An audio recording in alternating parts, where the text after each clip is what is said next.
Magandang gabi sa inyo lahat. Sa bumubuo po ng Eddies, magandang gabi. Sa mga kasamahan po namin sa industriya, magandang gabi po. Sa tingin ko po, yung pelikulang Rewind ay habang buhay ng nakaukit sa puso ko at sa puso namin mag-asawa. Hindi lang po dahil sa napakagandang kwento ni Enrico Santos, kung hindi pati na rin dahil sa naging experience po namin sa buong pelikula, mula sa story conference, mula sa shooting, sa promotion, lahat. And I think higit sa lahat dahil din po lahat ng to'y nangyari kasama ko ang aking mahal sa buhay, ang aking misis. Kaya very memorable po. Kaya maraming salamat po sa pagkilala at sa alaalang ibibigay nyo to sa amin dahil forever po namin talaga itong tuwing nakikita namin, maalala po namin yung pelikulang ito. Pero sa tingin ko gusto ko rin pong i-share ito sa mga tao na bumuo ng pelikula. The men and women behind the film Rewind, our co-creators, Star Cinema, APT Pictures, Agosto Dos Pictures, sa aming direktor si May Cruz, sa amin si Joros, who's here also with us right now. Lahat po ng bubo, maraming salamat. At syempre, sa mga nanood, sa mga tumangkilik, sa mga bumili ng ticket, yung mga nakiiyak sa amin, maraming salamat po sa inyo. Sana po patuloy niyo pong tangkilikin at suportahan ang pelikulang Pilipino. Maraming salamat po sa inyo. Nasabi mo na lahat. Siguro lang po, walang sawa at siguro hanggang nabubuhay kami mag-asawa, lahat ng ito ay inaalay namin kay Lods. Hindi magiging posible ito kundi dahil sa kanya. Kaya Lods, para sa ito. It's been a great year para sa Philippine cinema. At dahil yun sa pinagsama-samang dedikasyon ng mga kapwa namin producer na alam kong hindi mahirap sugalan itong industriya ito. Pero lumalaban pa rin tayo. At maraming salamat sa mga ilang pelikula na nagpakita rin na bumabalik ang tao. Di ba? Hindi madali yun. At ngayon, alam naman natin na nandun ulit tayo. Pinapabalik na naman natin ang mga tao sa sinehan. Continuous na climb, continuous na struggle. Pero I think there's a ray of hope. So hindi ako naniniwala that bleak ang future ng Philippine cinema dahil kita naman natin sa mga pelikulang pinakita ngayon nung nakaraang taon, kita naman natin sa mga pelikulang ginagawa ngayon, laban lang ang mga producers, palakihan pa rin ng mga project, di ba? Palakasan pa rin ang loob.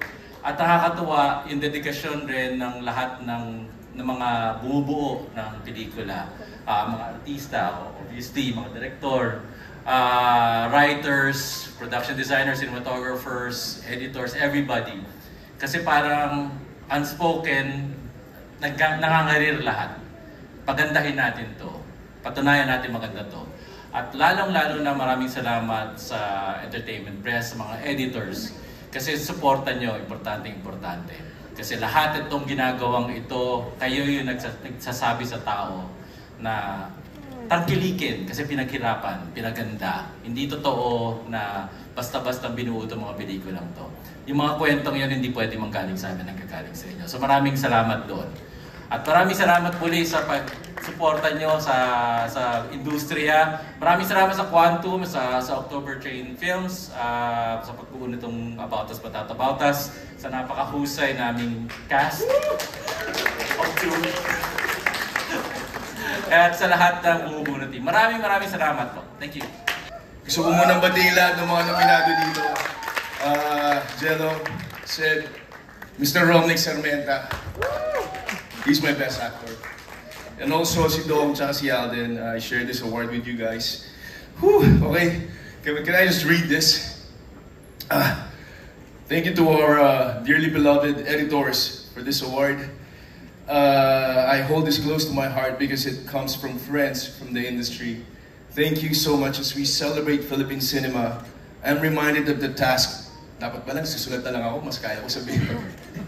I'm reminded of the task that we have at hand, which is to not just celebrate, but to carry on and make sure that we're leaving a good trail for people to appreciate and hopefully be inspired by what we do. I'm humbled by this and I'm sincerely grateful for the honor. Thanks to our dear Lord for always making sure that I'm properly guided by like-minded people. And to my family, my mom, who's my greatest fan and supporter and my strength, my son, who inspires me to always give it my best in everything that I do. My siblings, my managers, Tita Lulu, Erickson Raimundo from Cornerstone, and si Giselle po, ang aking better half sa lahat na aking ginagawa. Kung wala si Giselle, hindi ko magagawa yung mga trabaho ko. And I share this with you guys because I'm just half the effort. So thank you so much. You guys complete me. My ABS family, my Dreamscape family, my Pamilya Sagrado family, Mr. M and Tito Mariol, my parents, who really raised me in this business. My Malyari family, Brian, bonus naman dyan. Congratulations sa atin. I hope this is just the beginning of something big na pwede pang gawin ng mentor. Maraming salamat. Ron Angeles. And of course, si Direk Derek, Sir Enrico, Pao, Omar, Chris, yung bumubuo ng production, all of us, my co-actors, maraming salamat sa inyo. Magaling Ate Rona, okay? Baka makalimutan ko salamat din po sa pagmamahal at pag-aalaga ninyo sa akin. My acting coach, my job was made easier because I had an acting coach on the set, Tita Angie Castrense. I offer this award to you. Hindi magiging maayos yung trabaho kung wala si Tita Angie. Ay, salamat. Okay, my fans, you guys are the reason why I do what I do para po sa pelikulang Pilipino. Thank you. Wala po ako masabi kundi maraming salamat. Kung alam nyo lang po, ako bilang nagtatrabaho po sa ating industriya, manominado pa lang po napaka-sarap na po sa pakiramdam. Pero ito pong binigay niyo pong parangal ngayon, sobrang nakaka-inspire pa po na lalo pa pong pagbutihan. Magpapasalamat po ako ulit. Dahil si Direk Irene ang nagpalabas na kung anong nilabas ko sa movie na ito dahil sobrang duwag ko po na tao. Sobrang dami ko pong takot at hindi naniniwala sa kakayanan ko kaya siya po nagpalabas niyan. Kay Kuya Mac ulit na siya talaga nagkumbinsi sa akin na gawin talaga to at kayanin ko. Sa lahat-lahat po na naniniwala, gusto ko lang pong pasalamatan kung kanina po ako nagsimula. Kay Tita Lulu, kay Tito Jake. Ngayon lang po ako makakapagpasalamat sa inyo. Kay Direk Bobot, sa Going Bulilit, kayo po ang unang nagbigay sa akin ng oportunidad na magkaroon ng mainstay show na hindi na ako papalitan kapag nasa set.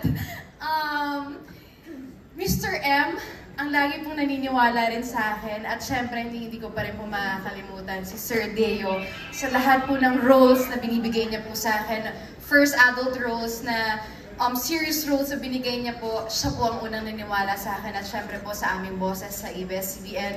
CVV, maraming salamat po. At sa mga hindi ko po napasalamatan, pasensya na po, pero bukod mula po sa akin puso, maraming salamat. At sa pamilya ko, mahal ko kayo ulit. Wala po yung halong biro. Talagang lalo po akong inspire talaga magtrabaho. And yun naman po yung bawi kasi sa mga aktore or mga parte po ng produksyon kapag po na bibigyan ng reward or napapansin po yung pinaghirapan ng bawat isa. So yun po. Talagang sobrang overwhelming. Ang saya-saya na po. Dati lang sa speech mo, na-share mo sana kay Pao. Sobrang lagi po siyang supportive. Lahat naman po siguro ng napuntahan ko rin po ngayon, narating ko po ngayon. Parte rin naman po siya dahil una po ang Walang Hanggan. Siya po ang nakasama ko doon hanggang nung nag-extra pa lang po kami na rin yung magkasama. So parang parte rin po talaga siya na naging journey. At saka siguro laki charm na rin sa'yo yung pinadalang flowers ni Pao bago pumunta rito. Meron talaga siyang pa-inspire sa'yo. Inspiration. Masaya po. Siguro dahil busy rin naman po sa deserve naman po niya makapagpahinga. And makapagsimba rin po, yun yung isa sa na-enjoy na. Tingin mo ba pag mga ganyan out-of-the-country or mas nagkapaglalim ng pagkakakilala mo? Solid yung... Opo, kahit siguro sa mga magbabarkada po, di ba? Kapag nagkakasama kayo out of the country, out of town, doon mo mas nakikilala. So, ang sarap lang po na kahit papano sa busy po natin, lalo na siya sa Batang Quiapo, dahil ang dami niyang hats na piniplay, pero nakapagpahinga siya kahit papano. So, yun po. Blessed po kami na magkaroon ng kahit papano. Good things at balikan na ulit na pagkakita. Diretso na yan. Yes po. Congratulations. ba namin sila makaka-work mo? Marami kasi nag-aabang sa mga... Abangan nyo po, marami po kaming surprises this 2024. 2024 po. So, abangan nyo. Selling gagawin sa inyo. Yes. How excited you are for that? Super excited kasi po, bago pa po pumasok ng taon na to, nasabi na po yun, na plano na, and ngayon po, ginagawa na siya. So, abangan nyo po. Pag pwede na po namin i-announce, baka po ma-surprise. Kakaiba siya sa mga nagawa mo dati. Kakaiba po siguro in the sense of special po sa akin yung project. Plus, yung purpose po ng project is very special and mahirap lang i-disclose pero yun po yung dapat na naabangan kasi marami pa po siyang activity more than the series itself. Nakakatawa kayo ni Katrin sa makalaban sa mga program mo.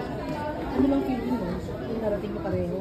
Ako, sobrang saya ko po every time na nakikita ko siya, na binibigyan ng parangal, na nominate kami. Ang layo na po na narating po namin yung mga pangarap po namin. And ako ang pinaka-proud sa kanya. Sabi ko nga, kami ang magkapatid by heart. Kami ang love team by heart.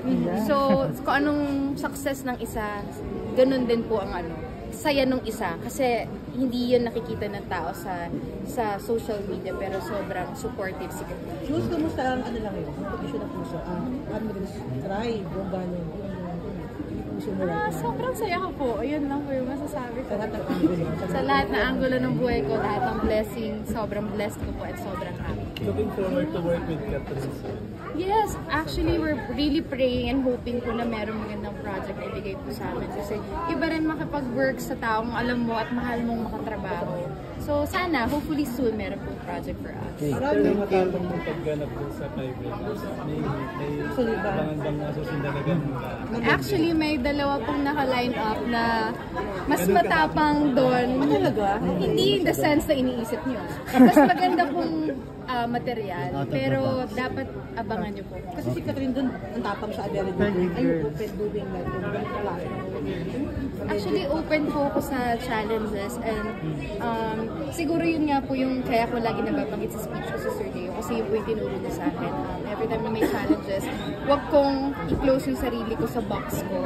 Maging open ako kasi sa sobrang takot ko po talaga. Medyo yun yung problem sa akin. Pero yun nga po, ngayon sa nangyari ngayon, parang na-realize ko na kailangan ko talagang i-open ang mga bagay-bagay para mas masarap din magtrabaho pala.